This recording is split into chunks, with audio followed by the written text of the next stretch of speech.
părinți, un frate și o soră, are acum mama, ginere și noră. Eu am un cumnat și sora cumnată, 4 copilași la părinți deodată. Să dea la toți bunul Dumnezeu, așa om cum e cumnatul meu. Mă ajută cu un sfat mereu, îl socodea cu fratele meu.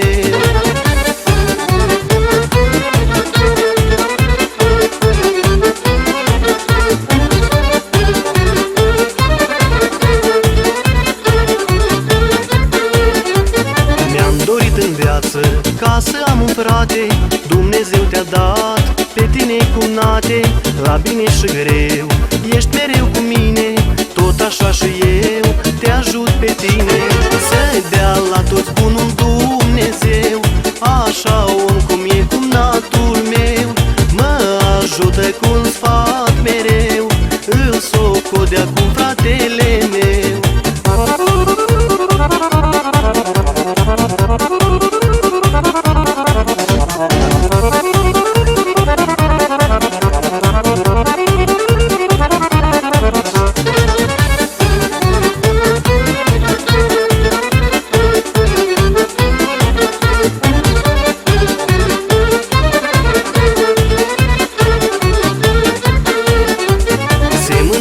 Tata, lângă el să vadă cei 2 feciorași la el în ogradă.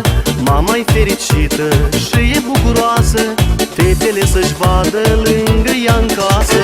Să dea la toți bunul Dumnezeu, așa om cum e cumnatul meu. Mă ajută cu un sfat mereu, îl socodea cu fratele